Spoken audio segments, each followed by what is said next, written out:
오늘 성전에 우리 아름다운 해바라기 꽃이 피었습니다. 저도 해바라기 참 오래간만에 보는 것 같아요.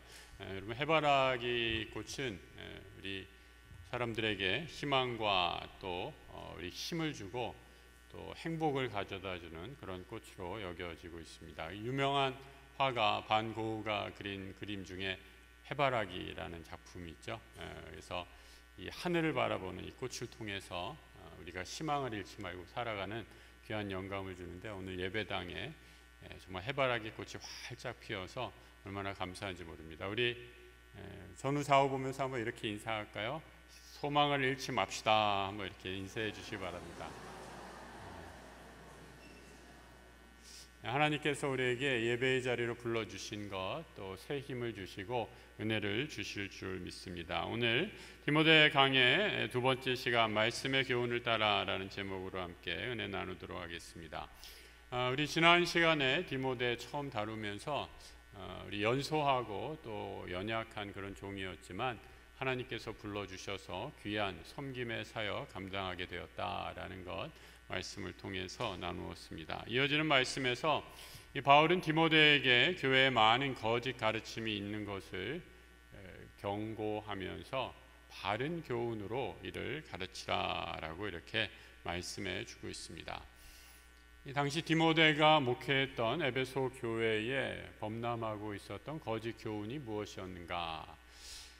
이 교훈 하면은 가르칠 교회, 가르칠 훈자를 쓰죠. 둘 다 가르치는 내용들이 들어가는데 잘못된 교훈이 있다라는 거죠. 그래서 그것을 거짓 교훈이라고 얘기하는데, 아주 정확하게는 나와 있지 않지만 그 내용의 실마리를 볼 수 있는 구절이 4절에 이렇게 기록이 되어 있습니다.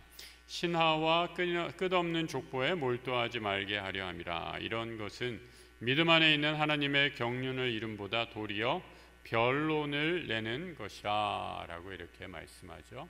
이 신화 또 끝없는 족보라고 이렇게 얘기를 합니다. 우리나라 사람들도 우리 유교 영향권을 받아서 이 족보의 영향, 족보를 굉장히 중요시하게 생각하는 그런 문화권에서 살아가죠. 이 이스라엘 사람들도 마찬가지였습니다. 이 족보가 굉장히 중요했어요. 그래서 누구, 아브라함의 몇 대 손이다, 뭐 이런 것들을 굉장히 자랑하면서 자신의 혈통을 자랑했던 것 같습니다.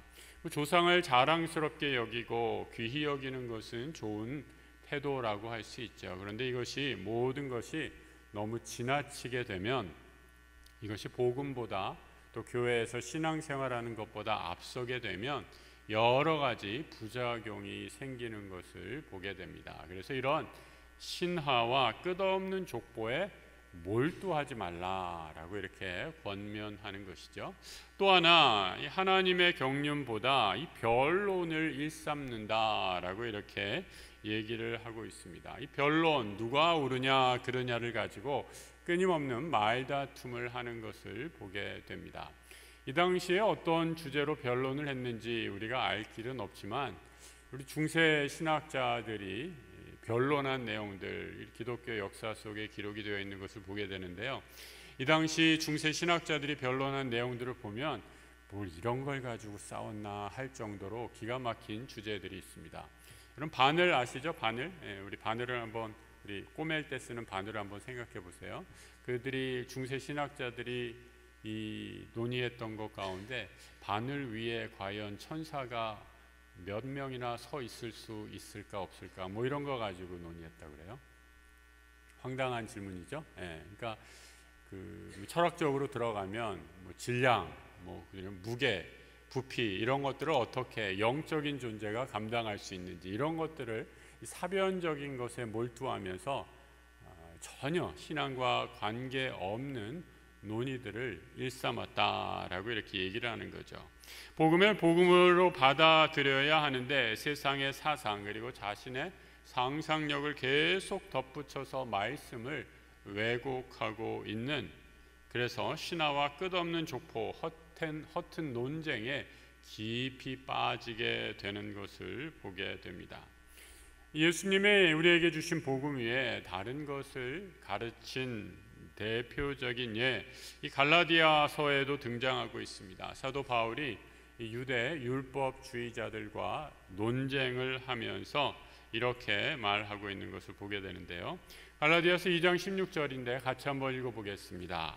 사람이 의롭게 되는 것은 율법의 행위로 말미암음이 아니요 오직 예수 그리스도를 믿음으로 말미암은 줄 알므로 우리도 그리스도 예수를 믿나니 이는 우리가 율법의 행위로서가 아니고 그리스도를 믿음으로써 의롭다함을 얻으려 함이라.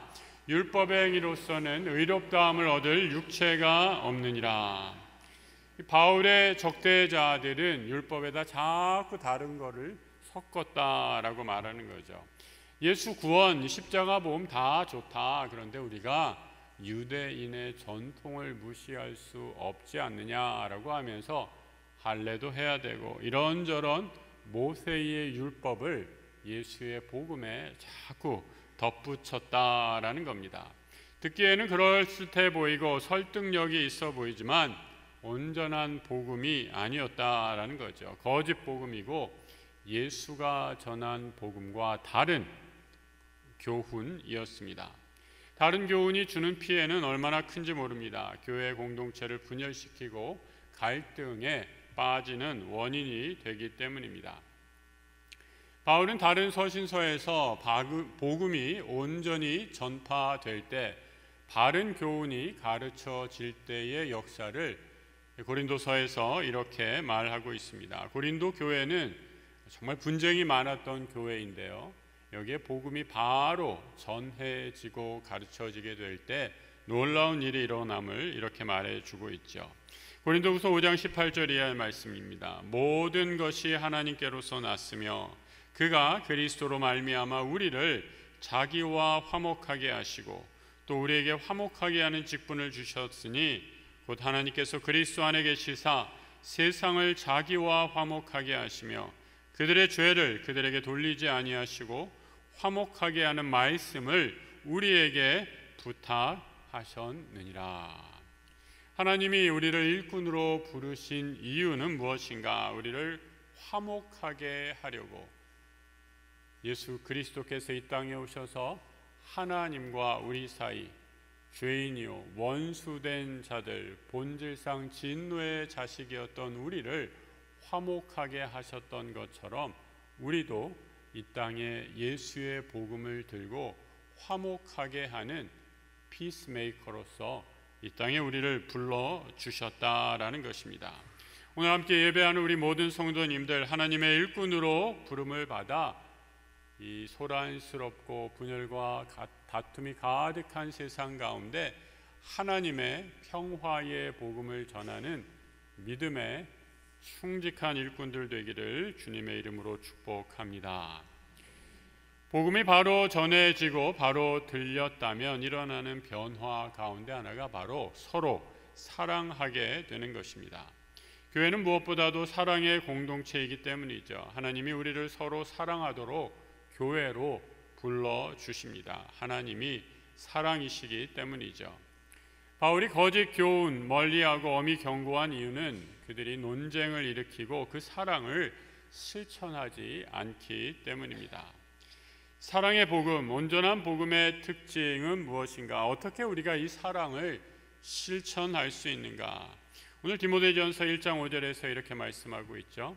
이 교훈의 목적은 청결한 마음과 선한 양심과 거짓이 없는 믿음에서 나오는 사랑이거늘이라고 말씀합니다. 이 사랑의 전제 조건이 우리에게는 필요하다라고 말씀하고 있죠. 청결한 마음, 선한 양심, 거짓 없는 믿음 세 가지를 얘기하고 있지만 다 하나로 묶어서 이해해도 좋습니다. 이것들을 통해서 하나님의 사랑이 우리 안에 경험되게 된다라는 겁니다. 청결한 마음, 선한 양심, 거짓이 없는 믿음 이 다 표현들이 좀 추상적인 것 같아서 이렇게 반대되는 개념을 한번 생각해 보면 좋겠습니다. 청결한 마음의 반대, 부패한 마음이죠. 마음이 부패하게 되면 말씀이 잘 들어가지 않습니다. 말씀이 들어오지 않으면 사랑이 일으키는 능력의 변화 체험할 수 없게 되죠. 디모데전서 6장 3절 이하의 말씀입니다. 누구든지 다른 교훈을 하여 바른 말 곧 우리 주 예수 그리스도의 말씀과 경건에 관한 교훈을 따르지 아니하면 그는 교만하여 아무것도 알지 못하고 변론과 언쟁을 좋아하는 자니 이로써 투기와 분쟁과 비방과 악한 생각이 나며 마음이 부패하여지고 진리를 잃어버려 경건을 이익의 방도로 생각하는 자들의 다툼이 일어나게 된다 말씀합니다. 마음이 부패한 사람의 가장 여러 가지 현상들이 있는데 가장 두드러지는 현상 가운데 하나가 교만에 빠진다라는 거죠. 여러분, 교만한 사람의 특징은 그래서 무엇입니까? 교만한 사람의 특징은 자기가 교만한 줄 몰라요. 그죠? 교만한 사람이 내가 교만한 줄 알면 다른 사람의 말을 듣고 내가 이렇게 교만하구나 듣고 돌이킬 텐데, 교만한 사람의 전형적인 특징은 나만 옳다, 나만 바르다 생각해서 아집과 분쟁, 다툼의 늘 중심에 서서 남의 말을 들으려 하지 않습니다. 바울은 다른 곳에서 이렇게 마음이 부패한 자들을 양심의 화인 맞았다라고까지 표현하고 있습니다. 이 양심의 화인이라는 건 불도장을 말하는데, 양심이 불로 이렇게 다 찢어져서 피부에 우리 여기 이렇게 그 화상을 입어서 상처가 나서 대인 자국이 생기면 어떻게 돼요? 그 피부는 아무런 감각이 없게 되지 않습니까? 그런 것처럼 양심이 불도장을 맞아서 아무런 감각이 없게 되더라라고 표현하고 있습니다. 죄에 찌들어 있어서 죄에 대해서 어떠한 반응도 못하는 심각한 지경입니다. 그런데 놀라운 것은 그 당시 교회 밖에 이런 사람들이 있었던 것이 아니라 교회 안에 거짓 교훈을 전하는 사람들이 교회 안에서 활기치고 있었다라는 거죠. 그래서 여러분, 교회 일꾼은 바른 일꾼이 되기 위해 먼저 우리의 양심을 잘 점검해 보아야 합니다. 이 양심은 머리로 따지고 법리로 결정되는 것이 아닙니다. 법 규범에 앞선 것이 바로 양심이죠. 그래서 신학자들은 법보다 앞서는 이런 양심의 소리, 인간이 만들거나 논리적으로 규범적으로 정한 것이 아니라 하나님께서 우리에게 넣어주시고 심어주신 것이다 라고 말하고 있습니다. 그래서 양심의 특징은 매우 직관적이고 즉각적이다 라고 이렇게 표현할 수 있죠. 여러분, 어린아이가 아무리 덥다고 선풍기에 손을 집어넣으려 하면 어떻게 합니까? 손이 다쳐서 이걸 딱 야, 안 돼! 하고 그냥 멈추라고 소리치지 않습니까? 아무리 더워도 선풍기에 손을 집어넣으면 다칠 수밖에 없죠. 여러분, 내가 좀 화가 나고 힘든 일이 있다고 옆에 앉은 사람에게 묻지마 폭행을 한다면 양심에 반하는 행동임을 누가 가르쳐 주지 않아도 다 압니다. 설명이 따로 필요 없기 때문이죠. 그런데 성경은 예수 그리스도의 피가 우리의 양심도 깨끗하게 하신다라고 말씀해 주고 있습니다. 히브리서 9장에 있는 말씀인데요, 하물며 영원하신 성령으로 말미암아 흠없는 자기를 하나님께 드린 그리스도의 피가 어찌 너의 양심을 죽은 행실에서 깨끗하게 하고 살아계신 하나님을 섬기게 하지 못하겠는가? 그리스도의 보혈의 피는 우리의 영혼뿐만 아니라 우리의 죽은 양심도 새롭게 살리는 은혜의 역사라는 것이죠. 은혜 받았으면 도덕 불감증에서도 벗어나야 된다라는 겁니다. 이 양심이 무뎌지면 어떻게 되나? 우리 어렸을 때 이 양심에 털난 놈 이러면서 서로 손가락질하고 막 장난쳤던 기억이 나는데, 여러분, 양심을 잘 관리하셔야 합니다. 그래서 잠언에서는 무릇 지킬 만한 것보다 내 마음을 지키라, 생명의 근원이 여기로부터 난다라고 말씀하는 이유이기도 하죠. 그리스도의 보혈로 깨끗함을 받은 것, 우리의 영혼뿐 아니라 양심도 정결해졌음을 꼭 기억하시면서 세상이 우리를 유혹하고 또 세상 사람들은 다 그렇게 타협하고 산다라고 해도 나는 그리스도인입니다 라는 정체성을 가지고 선한 양심을 지키며 살아가는 거룩한 믿음의 일꾼들 되시기를 축복합니다. 예수님은 깨끗한 양심을 마음이 청결한 사람들이다 라고 이렇게 묘사하면서 팔복에서 이렇게 말씀합니다. 마음이 청결한 자는 복이 있나니 그들이 하나님을 볼 것입니다 말씀하죠. 마음이 깨끗한 것, 반대는 거짓과 외식과 위선에 사로잡혀 있는 마음입니다. 주님은 이런 일꾼, 위선에 가득 찬 일꾼, 거짓된 마음이 부패한 사람을 쓰시는 것이 아니라 마음이 청결한 일꾼을 들어 쓰십니다. 여기서는 이 말하고 저기서는 저 말하는 일꾼들이 세상에 얼마나 많은지 모르겠습니다. 그런 사람은 주님의 부름을 받을 자격이 없습니다. 마음이 청결하지 못하기 때문이죠. 구약에서는 이 마음이 청결한 사람을 그 중심이 하나님을 향해 있는 사람이다라고 묘사합니다. 시편 51편 6절의 말씀이죠. 보소서 주께서는 중심이 진실함을 원하시오니 내게 지혜를 은밀히 가르치시리이다. 이 중심이 진실하다, 그 사람이 완벽하거나 어떠한 잘못도 저지르지 않는 그런 성인 군자와 같은 그야말로 성자에 이르는 사람이 아니다. 그런 말을 가르치는 의미는 아닙니다. 중심이 진실하다라는 것은 하나님 앞에 거짓이 없이 나의 죄, 나의 허물을 그대로 하나님 앞에 토설하며 때로는 나의 연약함도 하나님 앞에 나와 있는 그대로를 아뢰며 회개할 수 있는 하나님이 내 삶에 늘 함께 가시고 내 앞에 계심을 믿음으로 고백하는 사람의 태도임을 말하죠. 주님의 일꾼은 이처럼 선한 양심과 거짓 없는 믿음에서 나오는 사랑을 지닌 사람들입니다. 양심과 거짓 없는 믿음, 사랑은 하지만 잘 드러나지 않는 데에 우리 현실 삶에 문제가 있습니다. 확인이 아주 어렵죠. 사람들의 좋은 마음을 우리는 볼 수 없습니다.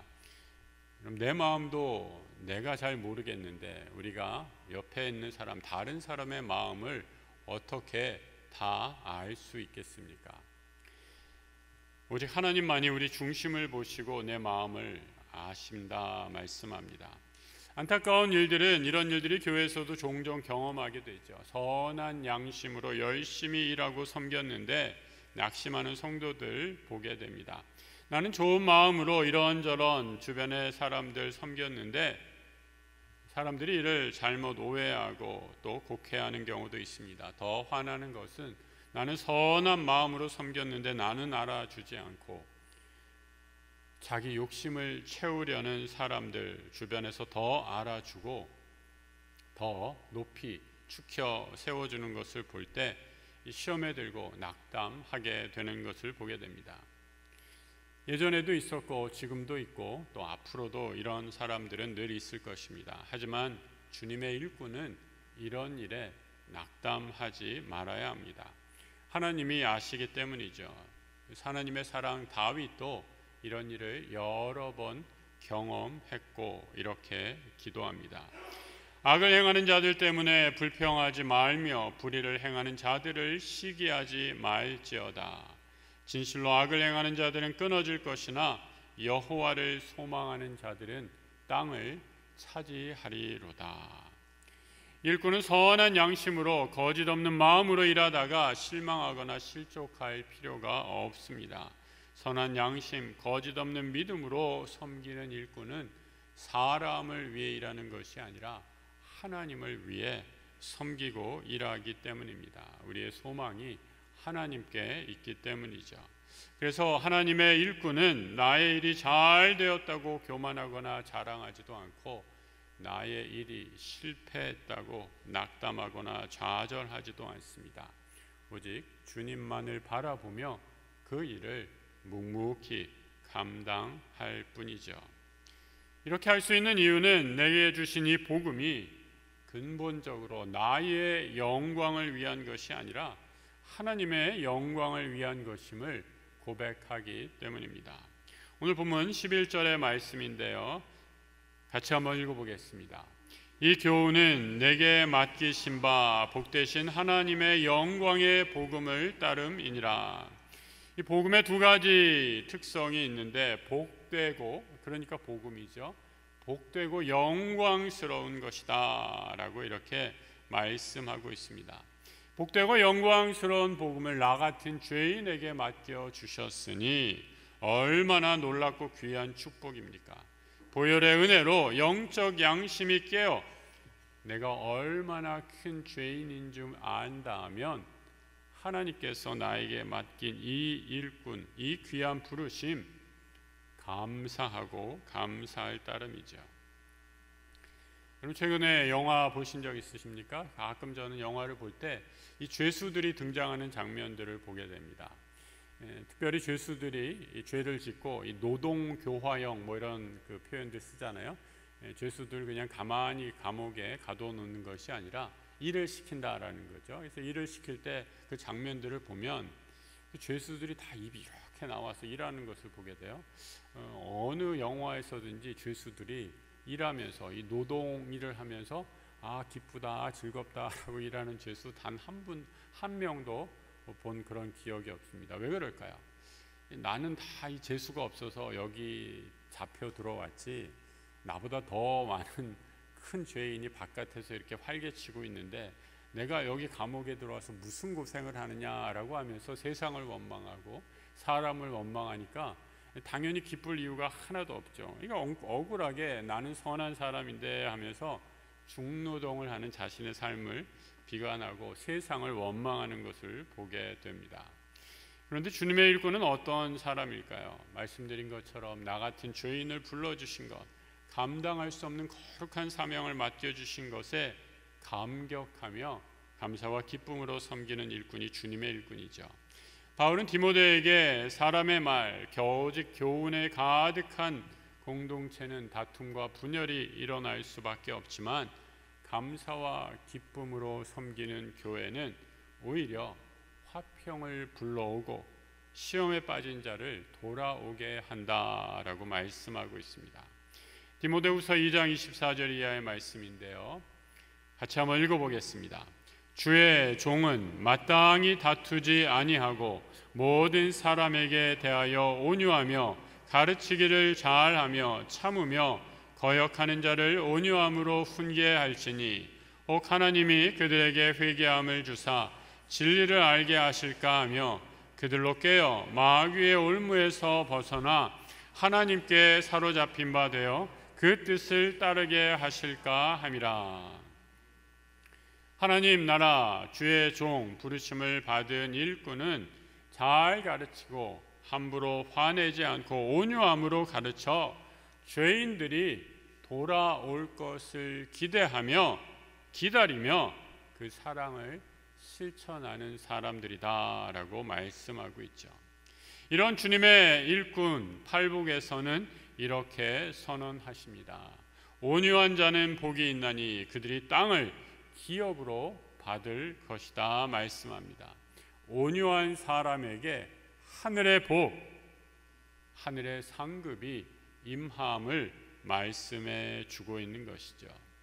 성질을 낼 줄 몰라서 화낼 줄 몰라서 참는 것이 아니죠. 교회는 세상처럼 서로 경쟁하고 적대하는 것이 아니라 하나님의 거룩한 영이 거하시는 하나님의 성전이기 때문입니다. 성도 여러분, 나는 복음의 거룩한 일꾼으로 부르신 하나님의 부르심 받은 사람임을 기억하시기 바랍니다. 감사와 기쁨으로 온유함으로 교회를 섬기실 때에 우리 교회가 더 든든히 세워져 갈 줄 믿습니다. 내 힘으로는 불가능합니다. 하지만 하나님이 함께 하시고 동행해 주셔서 성령 안에서 믿음의 풍성한 열매를 통해 우리 주님이 주시는 사명 감사와 기쁨으로 온전히 감당하는 이 자리에 함께 예배하는 하나님 나라의 신실한 종들 되시길 우리 주님의 이름으로 축복합니다.